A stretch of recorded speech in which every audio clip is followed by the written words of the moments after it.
That's amazing. It's so great to have the behind-the-scenes story, so to speak, of someone who was there firsthand and implemented change. When I finished my studies, I went to Strasbourg in France for a conference on Jewish-Christian relations, and Monsignor John Österreicher was among the participants, and he, of course, was the founder of the Institute for Judeo-Christian Studies at Seton Hall University in 1953. Long before the Second Vatican Council, he initiated this work, and when he and I met, of course, we had certain things in common, and then he kept in touch with me as I went back to Edmonton to teach in the seminary in Alberta. So you went back to Canada. I went back to teach for 3 years, and then I went to England to do a doctorate in Hebrew studies, doctorate in the documents that were known as the Dead Sea Scrolls. Oh my, you've been studying them? So Monsignor Österreicher invited me to come to Seton Hall to initiate a master's program in Jewish Christian Studies. He also invited Rabbi Asher Finkel, who has been my colleague for the last 35 years. Rabbi Finkel is an Orthodox scholar. He has his studies in New Testament and comparative religion from the University of Tübingen in Germany, and so he and I have been a team in founding, with Monsignor Österreicher, under Monsignor's inspiration, we founded the master's program in Jewish Christian Studies, and that goes back to 1975. So we've had many years now of teaching and sharing and working together on many projects with Rabbi Finkel and myself, and then as time went on, other scholars joined us to continue this work of So when teaching. Monsignor Österreicher passed on, then you were actually carrying on the work of the Institute to this day? Yes. Monsignor Österreicher died in April 1993. I had been working with him for 19 years as his associate, and I was also teaching full-time. And so I became his successor, as it were, in the work of the Institute. Now, that's so beautiful. The master's program is one of the major thrusts of our work, but then the Institute wants to reach out to the general public and to the larger community through lectures and conferences and other kinds of initiatives that will help people to grow, whether or not they're involved professionally in our MA program or whether they are trying to just see how to initiate a deeper understanding of their own Christian faith, their own appreciation of the liturgy, and also their relationship with Jewish communities in our midst. Yes, and you told me something very interesting, Father, when I first met you a couple of weeks ago, that there's a mandate now for schools in New Jersey.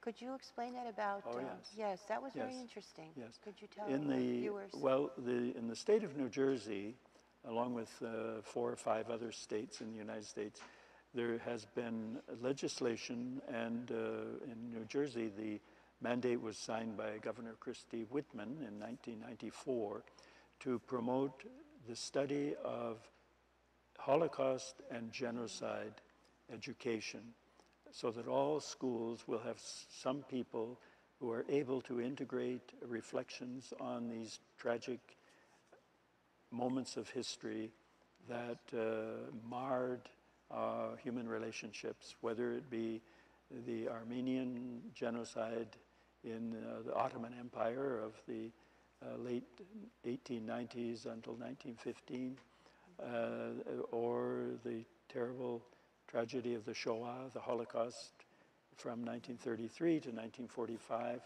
And then, unfortunately, although each time we say never again, the attacks on minorities, the attacks on ethnic groups have recurred both in Europe and in Africa, as well as in Cambodia, for example.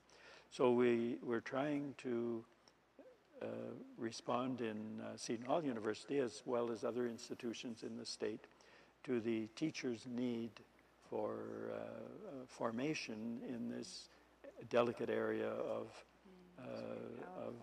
Holocaust studies and studies of other genocides. And you've seen so many strides in your years working, Father, and also you've implemented so many.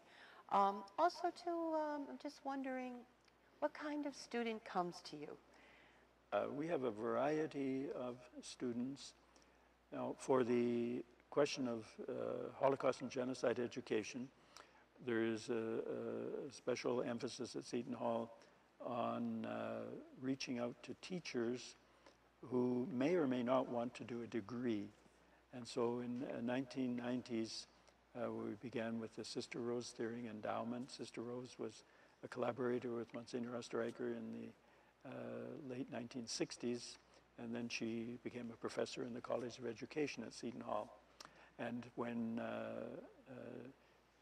the legislature of New Jersey began to consider in the 1980s how to formulate an approach to the study of Holocaust and genocide to help educators to draw attention at an early age to how children can overcome prejudice, overcome bigotry, and so on. We began to offer scholarships through the Sister Rose Thiering Endowment for teachers to come to take one or several courses. Now, these teachers, of course, are one group within our MA program context. Then we have many full-time students coming from several countries. Over the years, we've had people from, especially from Nigeria, one or two from Taiwan and Philippines and so on, other countries, as well as from different states of the United States. And we've had 3 students come from Canada to do the master's degree. Now, these younger students are preparing for doctoral studies. So they go on to other institutions to specialize in sacred scripture or patristic early church history or rabbinic thought, where Rabbi Finkel, of course, is a great scholar. And we have people with varied interests, but we all come together in terms of sharing the insights that come to us from the Jewish scriptures into the New Testament and into our liturgy, both the Jewish liturgy and the Catholic liturgy. Yes. Well, I had just a sampling of what you do. The other day you invited me to that beautiful seminar that you had basically on art and music from the Holocaust. And I think on the journey over here I was telling you I couldn't even describe the feeling of hearing Dr. Tamar play the violin, and these were the exact songs that were played in the concentration camps.